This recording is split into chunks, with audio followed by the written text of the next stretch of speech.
Donc, pour cela, on va aller dans Origine, dans Bible, la seule version authentique. On va aller dans Origine, chapitre 19, au verset 27. On va vous révéler plusieurs étapes d'envoûtement. Comment ça se produit. Donc, premièrement, dans Origine, chapitre 19, au verset 27, il est dit, et Moutatedi, comme je dis constamment, comme je dis constamment dans mes vidéos, Moutatedi, c'est l'entité qui guide et qui intronise les initiés. Donc, Moutatedi dit alors à Sango. Sango est celui qu'on va appeler dans les Bibles classiques le nom d'Abraham. Sango, si les deux veilleurs trouvent à Wea 50 hommes initiés, 50 hommes initiés, du milieu de la cité, virgule, ils désenvoûteront tous les possédés du lieu plutôt, pour l'amour des initiés. Donc, à une époque reculée dans l'Afrique ancestrale, Moutatedi s'est manifesté dans le visible, qui était le passé. Et ce passé est le présent de Sango. Donc, quand il a conversé avec Sango ici. Donc, Moutatedi, Sango, à un moment donné, il est en train d'intercéder pour les habitants de Weya et de Sepe, c'est-à-dire ceux qu'on va appeler dans les Bibles classiques, sur le nom de Sodome et Gomorrhe. Parce que les crimes, les abominations étaient déjà dans le comble, donc il fallait à tout prix sévir. C'est pour ça qu'il est dit ici dans Origine, comme je dis, Origine chapitre 19, verset 27, que Moutatedi vient, il dit alors à Sango que si les deux veilleurs, parce qu'il y a deux veilleurs qui sont venus, qui sont manifestés avec Moutatedi, et ces deux veilleurs sont allés à la direction de Weya et de Sepe, et dans la conversation, et Moutatedi révèle à Sango que si ces deux puissants veilleurs trouvent 50 hommes initiés dans cette grande cité, du milieu de cette cité, ils vont désenvoûter. Est-ce que vous comprenez? Ils vont désenvoûter tous les autres possédés, parce que celui qui est envoûté est possédé. Donc, on vous apprend ici que ceux qui étaient dans la ville de Sodome et Gomorrhe, dans la cité de Sodome et Gomorrhe, c'est ce lieu vaste et gigantesque, et vous savez ce qui se produisait là-bas. Et on vous dit que ces hommes étaient envoûtés, étaient tout simplement envoûtés, donc ils étaient possédés. Ils étaient possédés par les Ibanda, Moudima, Moudima, Bobé, les satyres. Donc, et dans Exode, mais comment ça se produit quand les deux puissants veilleurs, s'ils arrivaient à trouver, ou bien s'ils trouvaient 50 hommes initiés, comment ils allaient procéder pour désenvoûter ces personnes possédées? Ou tout simplement, comment on fait pour désenvoûter quelqu'un? On va vous révéler cela. Mais avant ça, on va aller dans Exode, chapitre 6, au verset 4, toujours dans la Bible, il est dit ici, à une époque aussi où celui qu'on va appeler Boussi, dans les Bibles classiques, on va l'appeler Moïse, Moïse, Moussa, dans d'autres religions. Euh, dans Origine, non, plutôt dans Exode, chapitre 6, au verset 4, il a dit ceci, tous les magiciens, mages, devins, astrologues, prêtres, voyants, envoûteurs et sorciers firent appel par des incantations à l'aide de leurs bâtons à une multitude de démons guéris ainsi que de dimoutis. Dimoutis sont des légions. Et les légions, ce sont les djinns. Ce sont les djinns. Donc, et les démons reptiliens, c'est-à-dire démons religieux c'est-à-dire sous forme de dragon. Donc, premièrement, on vous dit ici, ceux qui étaient experts dans les sciences occultes ont, ont formulé des phrases. Vous voyez, dans d'autres personnes vont dire abracadabra, ainsi de suite, ils vont faire des incantations. Mais en fait, les incantations, c'est quoi? C'est toujours une sorte d'envoûtement. Les incantations, c'est l'envoûtement. Maintenant, on peut envoûter quelqu'un de différentes manières. On va vous révéler quelques secrets. Euh, Comment les sorciers font, en gros, quand il dit quelques secrets, comment ils procèdent pour, on va dire, par rapport à la possession ou bien à l'envoûtement. Il y a plusieurs phases dans l'envoûtement, il y a plusieurs bases, premièrement. Que ce soit les magiciens, les mages, les devins, les astrologues, les prêtres, là, ce sont des prêtres qui étaient qui assistaient dans le monde occulte, en gros, qui adhéraient complètement à ces esprits, que ce soit sirènes des eaux, ce qu'on va appeler les mamiwata, que ce soit les satyres, les centaures, ainsi de suite, bref, toutes les formes et sortes de démons. Les magiciens, les mages, les devins, les astrologues, les prêtres, c'est-à-dire les prêtres qui sont impliqués là-dedans, les voyants, les envoûteurs, les sorciers, les nécromanciens, tout ça, ce sont des titres, est-ce que vous comprenez? Mais ils ont une seule et même base. Avant de faire apparaître le démon, ils doivent faire des incantations. Maintenant, on va prendre l'exemple. C'est exactement comme dans une armée. Pour que vous puissiez un peu comprendre comment ça se passe dans le monde de l'obscurité. Dans l'armée, il y a le général, il y a le lieutenant, ainsi de suite, il y a plusieurs grades. Vous voyez, mais ils font partie de l'armée. Ils sont là pour défendre le pays. Et dans le monde occulte, par rapport aux hommes, ceux qui vont pratiquer les sciences occultes, comme j'ai dit, il y a les mages, les magiciens, les sorciers. C'est les mêmes personnes, mais c'est en fonction du grade. C'est en fonction du grade. Parce qu'un sorcier, lui, on va plus le mettre dans ce qui est macabre. Est-ce que vous comprenez? Un sorcier, on va plus, comme je dis, le mettre dans ce qui est macabre. C'est-à-dire le sang, il va manger les victimes, il va manger mystiquement. Tandis qu'un magicien, lui, va faire plus épater les gens, fait bref, des miracles, va faire des prodiges, en gros, faire apparaître des choses, faire épater les gens, l'intellect des gens. C'est ce qu'on va dire, magicien. Or, c'est pas réellement ça. Ce n'est pas réellement ça. C'est tous des mêmes personnes, mais ils ont des grades. Ils ont des grades. Il y a ceux qui sont haut gradés et ceux qui sont inférieurs. Euh, donc, pour cela, on vous dit ici qu'ils se sont tous concertés contre Boussi. Ils ont lutté. Donc, il y avait un combat spirituel qui s'est déroulé ici. Et tous ces sorciers, ces magiciens, ces enchanteurs, ces prêtres, ces voyants, ces devins astrologues et mages ont fait des incantations. C'est pour cela que dans 1 roi, chapitre 13, verset 1 à 10, il est dit ici, dans 1 roi, chapitre 13, 1 à 10, on va parler ici d'un patriarche très important, un puissant roi, quelqu'un qui avait une connaissance, une sagesse remarquable, connu sous la personne de Moinman, sous le nom de Moinman, et dans les versions classiques, on l'appelle Salomon. Et dans d'autres religions, c'est Suleiman. Ici, c'est Moinman dans 1 roi, chapitre 13, verset 1 à 10, il est dit ceci. Le roi Moinman, fils de Tondor, roi de Tombanébila, ouvrit la bouche et dit, deux points, la crainte du respect qui est due à l'Oba est la haine de toute forme de sorcellerie. Il y a point ici. Car la sorcellerie qui est pratiquée dans le visible et le non visible, c'est-à-dire le non visible ici, c'est quoi? C'est avec un N et un V, c'est-à-dire minuscule. Ce n'est pas le grand ordre des choses ici. Donc, je répète ici, Manman va expliquer parce il a connu c'était quoi la sorcellerie, il a connu c'était quoi les sciences occultes. C'est pour ça qu'il va dévoiler cela. Il va exposer cela. Il dit ici, car la sorcellerie qui est pratiquée dans le visible et le non visible est issue des entités occultes connues sous les noms de Bamuloloma Bungulane, c'est-à-dire ange déchu. Donc Monmon a percé le mystère. Il a compris. Parce que beaucoup de gens sont juste victimes de leur propre ignorance. Quand vous allez voir un marabout, vous allez voir des sorciers, que ce soit dans, on va juste dire, Satan ou bien on dit les démons, les génies, les djinns. Il faut connaître la source de la sorcellerie. Il faut connaître la source de l'envoûtement. C'est pour ça que Monmon, il livre ici le secret. Il vous apprend que la sorcellerie, que ce soit la sorcellerie, la magie, tout ce qui est science occulte, provient directement des Bamuloloma Bungulane, c'est-à-dire les anges déchus. Et il précise, il dit ici, cette forme de sorcellerie est utilisée par les Mengu Mamadiba. Il y a virgule. Donc, premièrement, on vous dit que ce sont les anges déchus qui ont introduit la sorcellerie dans le visible. Et c'est-à-dire introduit la sorcellerie dans le visible après, c'est-à-dire après la chute. Je dis bien après la chute.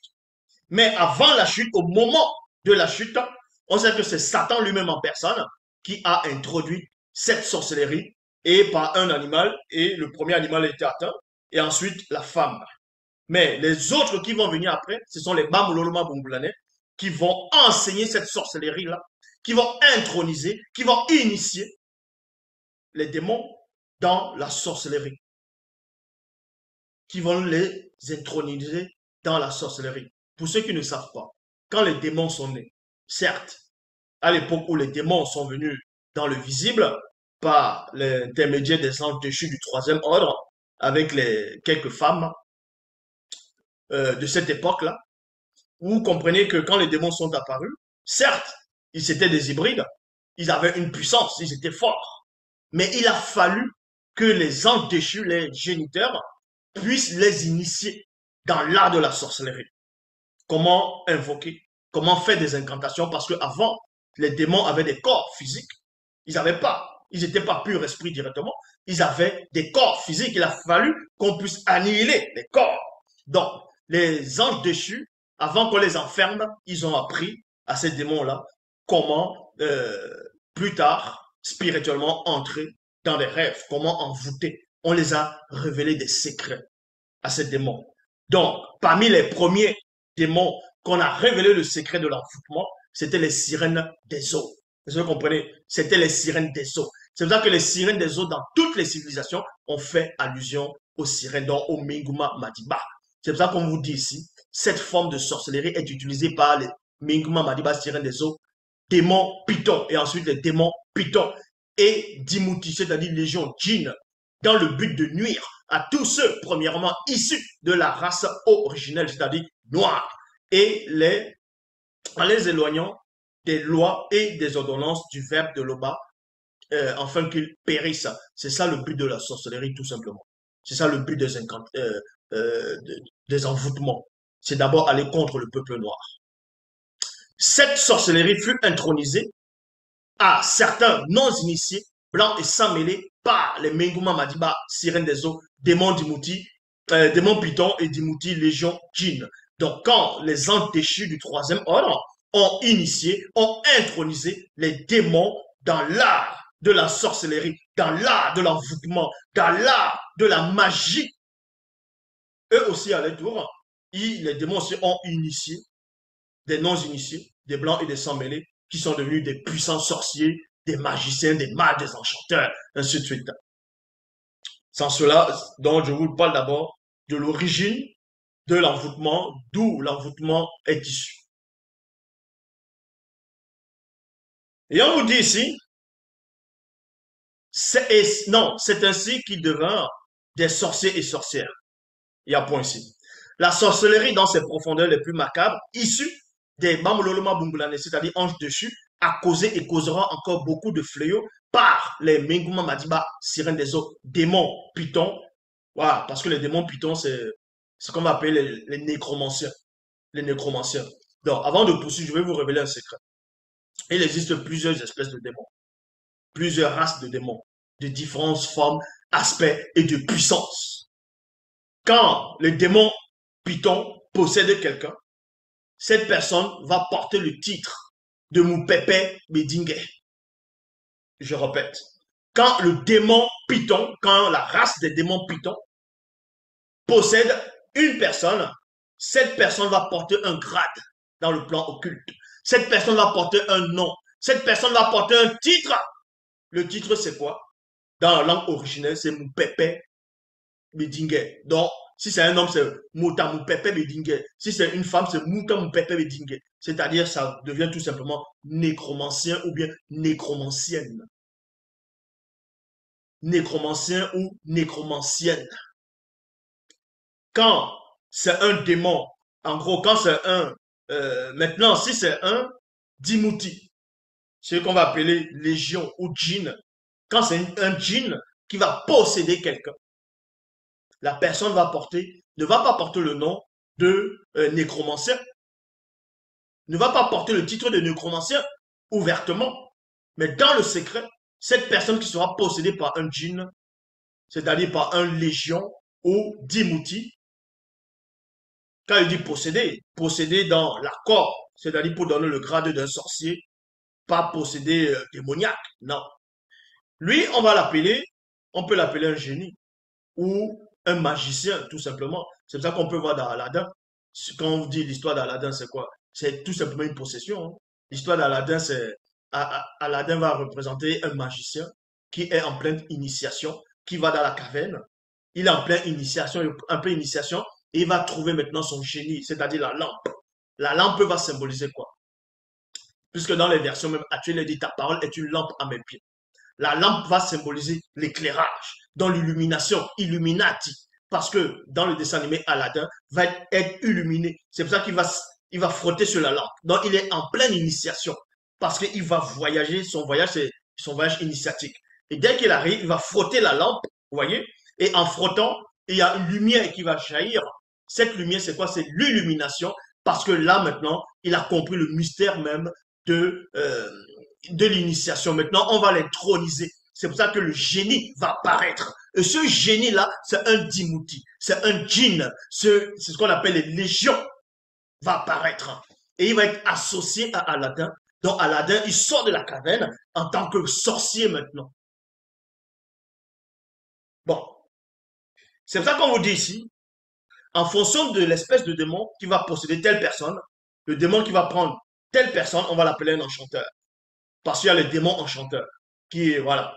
Le démon, si, ou une sirène des eaux va posséder telle personne, on va dire, telle personne est, c'est là que vous allez voir, vous allez voir des belles femmes, comment elles ont des regards perçants.